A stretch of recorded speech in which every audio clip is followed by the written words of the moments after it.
વિધાન જય ભારત બધા મિત્રોને સુપ્રભાત ગુડ મોર્નિંગ।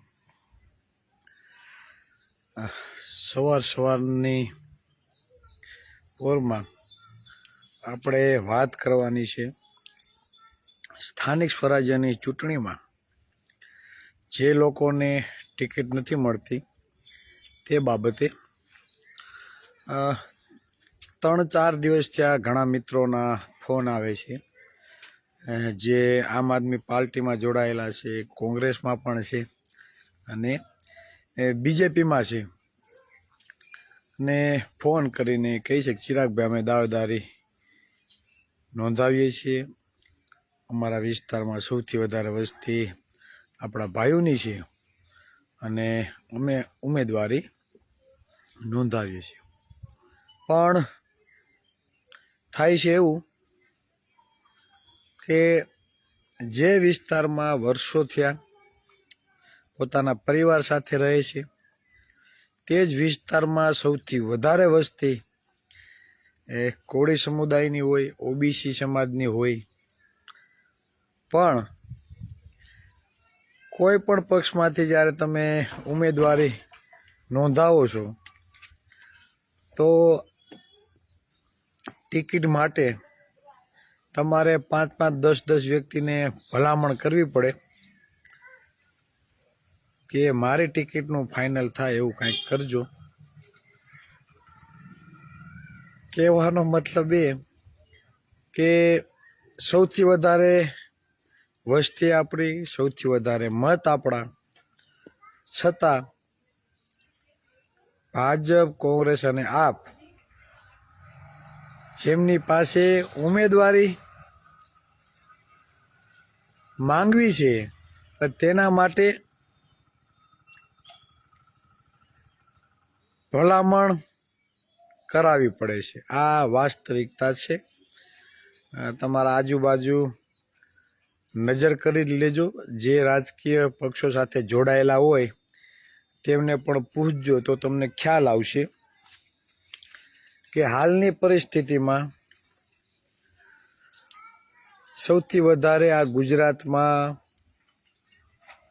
મત ધરાવનારો આ કોળી સમાજ સ્થાનિક સ્વરાજ્યની ચૂંટણીમાં આજે પણ પોતાની ટિકિટ માટે 5-10 વ્યક્તિની ભલામણ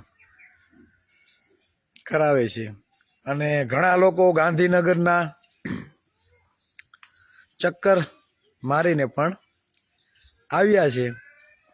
આપણા જ રાજકીય આગેવાનો પાસે જઈ લેખિત તૈયાર કરી પોતાનો બાયોડેટા, જેમ નોકરીમાં બાયોડેટા આપીએ ને તે જ રીતે મસ્ત મજાનો બાયોડેટા તૈયાર કરી હું ફલાણા સંગઠનમાં, ફલાણા હિન્દુ સંગઠનમાં અને એટલા વર્ષથી આ રાજકીય પક્ષમાં કામ કરું છું, મારે સામાજિક કાર્યો એટલા મેં કરેલા છે, આ બધી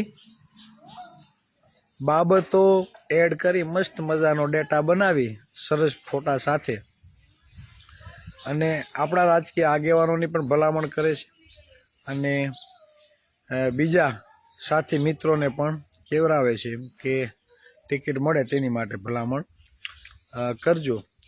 પણ દુઃખ ત્યારે એ વાતનું થાય કે જ્યાં ટિકિટ જાહેર થઈ છે ત્યાં ઘણી જગ્યાએ એવું થયું છે કે સૌથી વધારે મત હોવા છતાં ક્યાંક ને ક્યાંક જ્ઞાતિવાદને લીધે આપણા ભાઈઓને ટિકિટ મળી નથી। ઘણા ચહેરાઓ એવા પણ આવ્યા છે કે ચિરાગભાઈ અમે ફલાણી પાર્ટીમાં છીએ અને ત્યાં જ્ઞાતિવાદ થયો છે ને ફલાણાને જ આપે છે, આપણે કાપી નાખ્યા। એટલે એણે કીધું હવે પક્ષના પટ્ટા છે ને ઉતારી નાખીએ સાઈડમાં, અપક્ષમાં આપણા ભાઈઓને જીતાડીએ। એટલે બહુ આનંદ થાય, બહુ સારી વાત કહેવાય। ખાસ દક્ષિણ ગુજરાતમાં અમારા સુરત શહેરમાં ખાસ કાંઠા વિસ્તાર જે છે ત્યાં પણ આવું જ બન્યું છે અને અમારા જે સાથી મિત્રો છે તે તો ઉપર લેવલે પણ એવું કહી દીધું છે કે અમારા ભાઈઓને અન્યાય થયો તો ભોગવવા તૈયાર રહેજો। પણ કહેવાનો અર્થ એ છે કે ક્યાં સુધી આપણે આ જ રીતે ભલામણો કરવાની.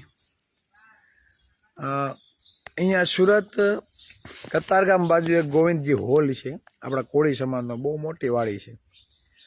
2090માં કાલે ત્યાં કાર્યક્રમ હતો અને મેં ગયા હતા અને 90% બધા બીજેપી સાથે જોડાયેલા અને ઘણા ખરાવે બીજેપી હાલ છોડી પણ દીધી, નિવૃત્ત થઈ ગયા. 2026 ચાલે છે. હું 1990ની વાત કરું, જ્યારે આ ગોવિંદજી હોલ બનવાની જ્યારે શરૂઆત થઈ, સમાજની વાડી જ્યારે બનવાની શરૂઆત થઈ, કાલે મને જાણવા મળ્યું કે આ વાડી બનાવવા માટે એક કોળી સમાજના દાનવીરે તે સમયમાં 11 લાખ રૂપિયાનું દાન કરેલું. એક દાનવીરે તે જમીન દાનમાં આપેલી અને એ સમયે તમને ખ્યાલ છે સુરત તાપીના કાંઠે વસેલું છે, તો ત્યારે ગોવિંદજી હોલની ફરતી કોર ગામો હતા, નાનીવેડ, ડભોલી ગામ, વરિયાવ. એટલે ત્યાં રેતી કાઢવાનું કામ હતું, નદીમાંથી રેતી નીકળતી અને ત્યારે આપણા ભાઈઓની જમીન અને ત્યાંથી રસ્તો નીકળતો. કોઈને પણ ટ્રેક્ટર લઈને ત્યાંથી કે મોટું વાહન લઈને ત્યાંથી નીકળવું હોય એટલે એ સમયમાં વાહનો પાસેથી 10-10 રૂપિયા ઉઘરાવવામાં આવતા.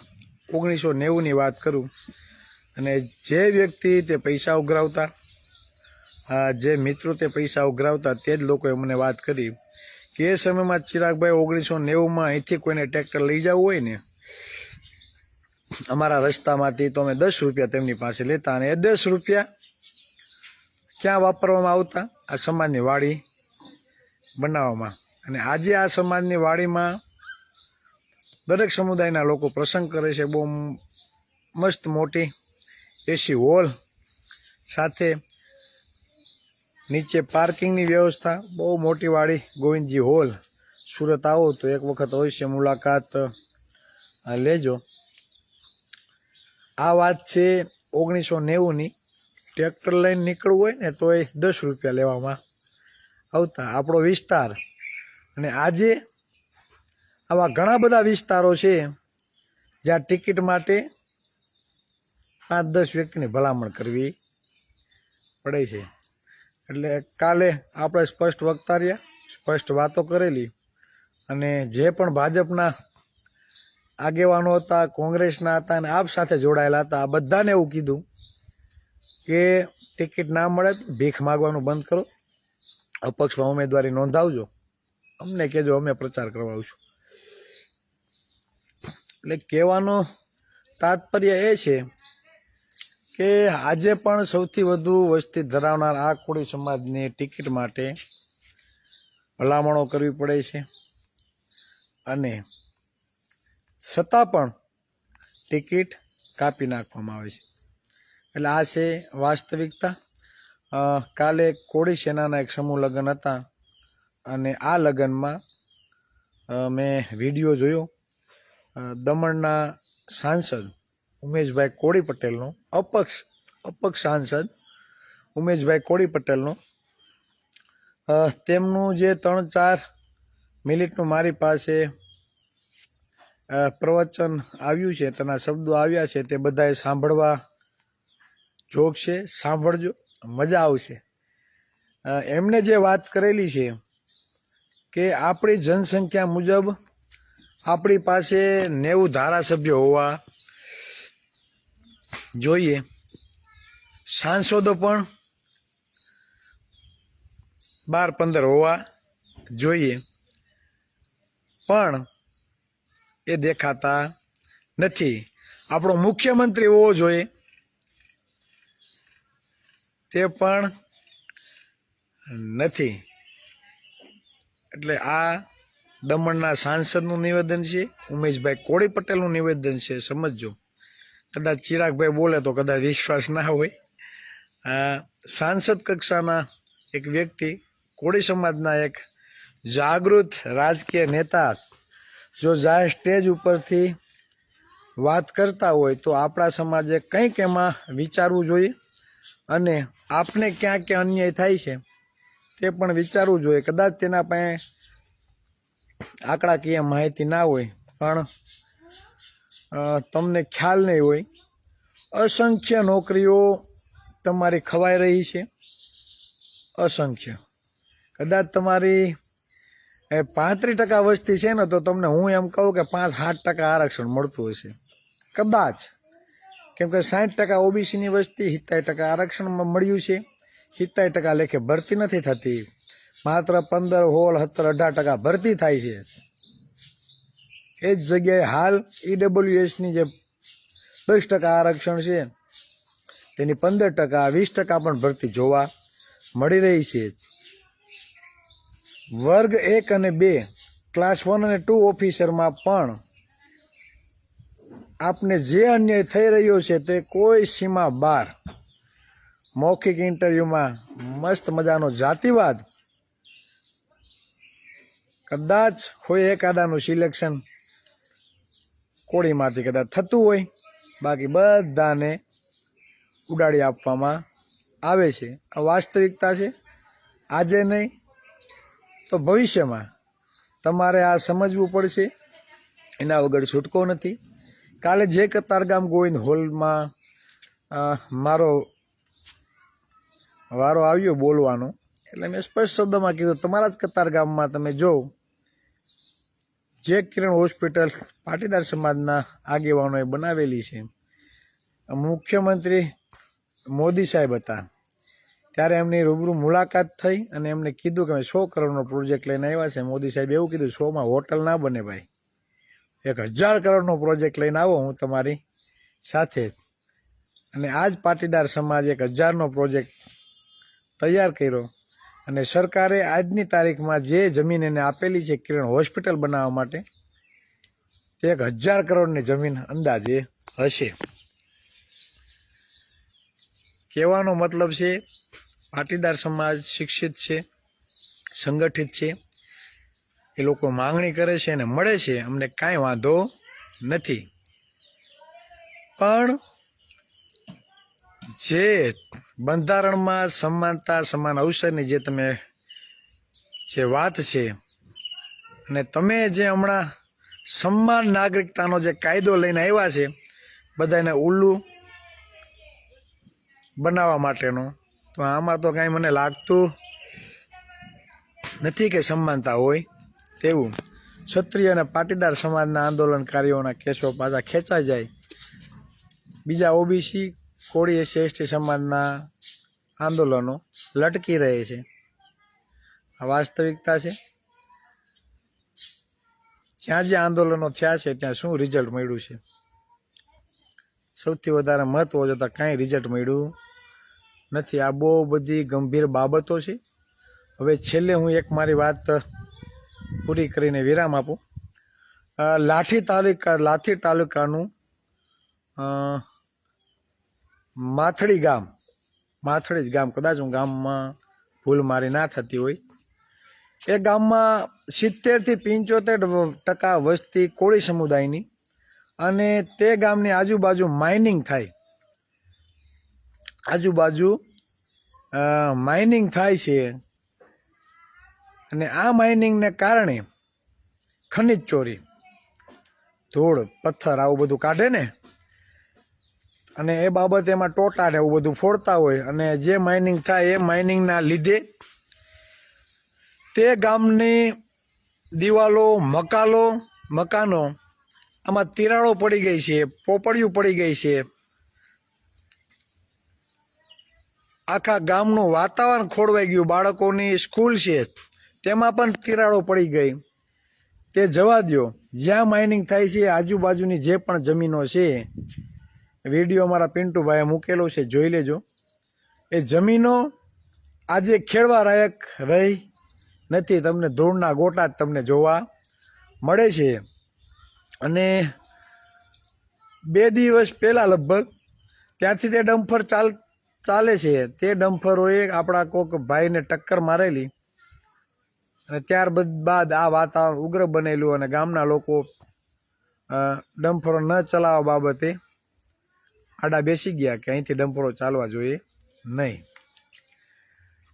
હવે તે વિસ્તારનો જે ધારાસભ્ય છે, આજ જે વિધાનસભા છે લાઠી, ત્યાં પણ સૌથી વધારે વસ્તી આજ કોળી ઠાકોર સમુદાયની છે અને ધારાસભ્ય છે એ બીજા સમુદાયનો છે.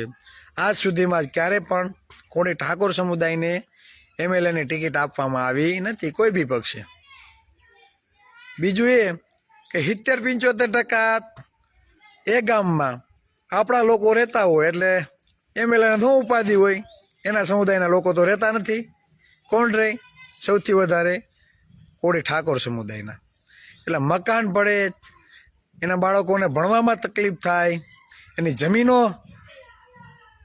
ખરાબ થાય, એને શું લેવા દેવા? એને કાંઈ લેવા દેવા નથી. આ જગ્યાએ કદાચ અન્ય સમુદાયના મકાન હોત, સવર્ણ સમાજના વસવાટ 70-75% હોત ને તો ત્યાં કાંઈ માઇનિંગ ના થાત, કોઈ વસ્તુ કાંઈ ના થાત. પણ આપણો સમુદાય છે એટલે તમારા ભોગવવું રહ્યું. કેમ કે તે વિસ્તારના કોળી અને ઠાકોર સમાજે હંમેશા ટિકિટોની ભીખ માંગી છે. કોઈ દી તમારો એમએલએ બને એવા તમે પ્રયાસો કર્યા નથી, એટલે આ તમારે ભોગવવું રહ્યું અને એનું પરિણામ અત્યારે તમે ભોગવો છો. કાલે મને એ ગામના લોકો સાથે મારે વાત થઈ, મને રૂબરૂ મુલાકાત કરવા આવ્યા અને તેમને પણ મેં આ જ વાત કરી કે અન્યાય સામે કેટલાક અંશો સુધી તમે બૂમોન બરાડા પાડશો. અમે લડવા માટે તૈયાર છીએ, તમે મક્કમ બનો અને રિઝલ્ટ ન મળે તો લાઠી વિધાનસભામાં કોળીના ઉમેદવારને તૈયાર કરો અને 2007 એક વખત આ લોકોને મતપેટીમાં પાડી દો. અમે તમારી સાથે. પણ હંમેશા ટિકિટની ભીખ માગવાની જેને ટેવ પડી ગઈ હોય એમાંથી બહાર નીકળવું પડે.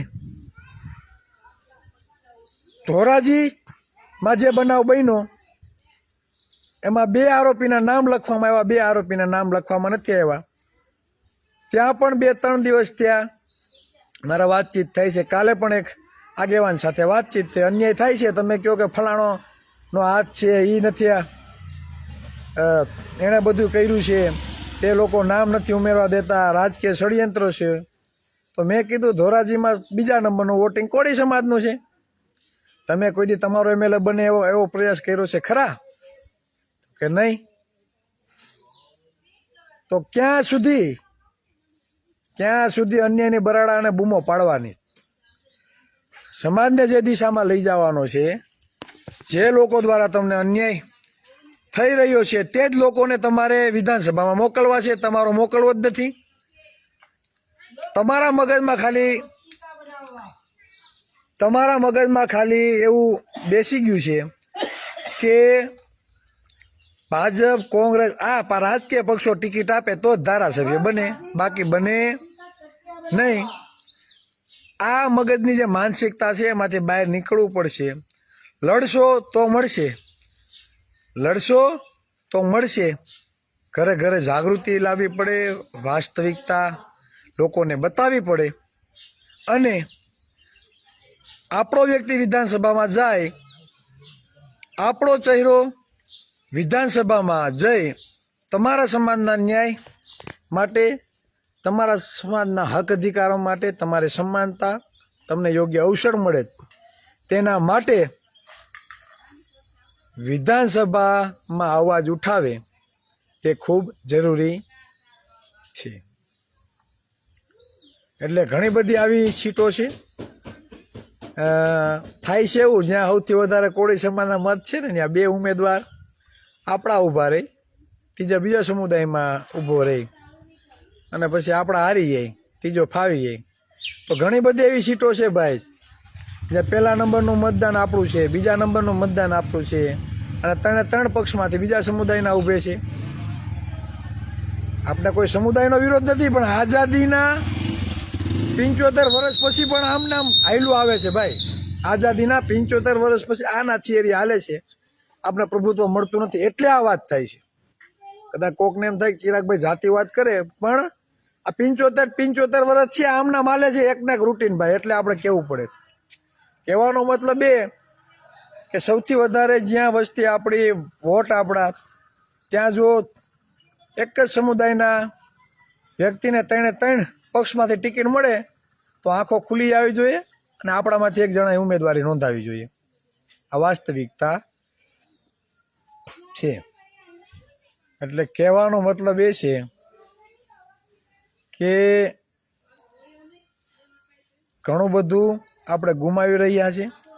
માત્ર રાજકીય પક્ષો સાથે જોડાય, માત્ર મહત્વાકાંક્ષા સંતોષવા માટે એન્ટર થવું એવું ના હોવું જોઈએ. રાજનીતિમાં જાઓ પણ સમાજના જે મૂળભૂત હક અધિકારો છે, સમાજને જે અન્ય અત્યાચારો થાય છે તેના માટે તમારે અવાજ ઉઠાવવો પડે. તેના માટે સમાજને વાસ્તવિક રીતે જાગૃત કરવો પડે. હવે ઘણો બધો કકરાટ થાય છે એટલે હવે ફરી પાછા આપણે મળીશું. વાતમાં કંઈ દમ હોય તો આગળ શેર કરજો. અને લાઠી તાલુકાનું આ મેથળી ગામ, કદાચ ગામનું નામ મારા ભૂલાઈ જતું ના હોય તો એની ચર્ચા પણ ફરી પાછા આપણે કરશું. અને બને તો વિડીયો પણ અમે આજે એ બધી જગ્યાએ શેર કરશું. બસ વધારે વાત નહીં કહેતા મારી વાતને વિરામ આપું છું. જય સંવિધાન, જય ભારત.